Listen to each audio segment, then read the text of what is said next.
We're talking about Chapter 2, Section 3, using deductive reasoning to verify conjectures. You learned about a conjecture in Chapter 2, Section 1. A conjecture is a statement thought to be true based on inductive reasoning. And we're going to review inductive reasoning and talk about deductive reasoning on the next page.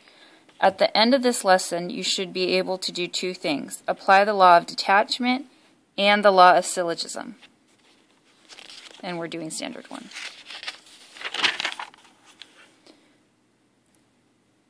I have deductive reasoning here in the center. This is a defining and context map. The definition is at the bottom. The process of using logic to draw conclusions from given facts, definitions, and properties. I want you to pause the video so that you can read example and the non-example, and then decide for yourself why you think it is an example of deductive reasoning or it's not an example of deductive reasoning.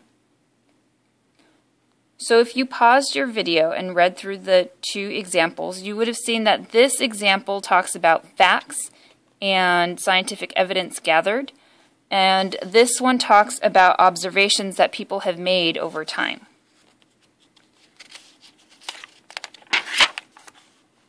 The law of detachment says if P, then Q is a true statement. So we start out with a true statement. They told you that the whole thing is true. And they tell you that P is true, the beginning. Then you also know that Q is true. This is the part where you're coming up, or where you're using the law to come up with a conclusion. It's similar to this part here. If P is true, this one.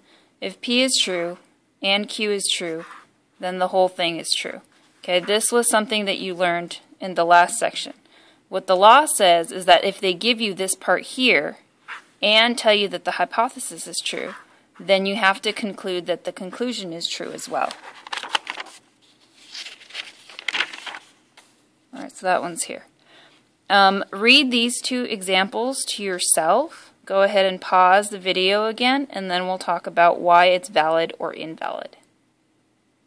Okay, if you pause the video, you should have been able to figure out that PQR could be something other than 5, 12, and 13 centimeters and still gotten an area of 30 centimeters squared.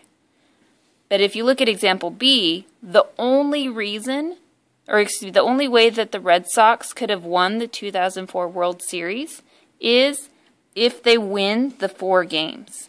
So this is valid because that's the only option. And this is not valid because there's another option other than the one that's given, the 5, the 12, and the 13. Last law, the law of syllogism. This says if P then Q, and you have if Q then R, where these two pieces are the same, then you can also say that if P then R. So you can take out the portion that's the same. It's almost like you're substituting the R in where the letter Q is.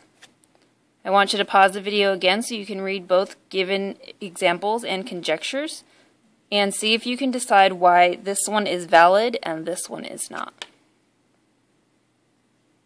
Alright, if you did pause it and read them to yourself, you would have noticed that a kite is a polygon. That's why this is valid by the law of syllogism. Over here, a number, if a number is an integer, it's not necessarily going to be divisible by 2. 3 is an integer, but 3 is not divisible by 2. So this conjecture is not valid by the law of syllogism. You can't use that law. We'll talk about questions tomorrow.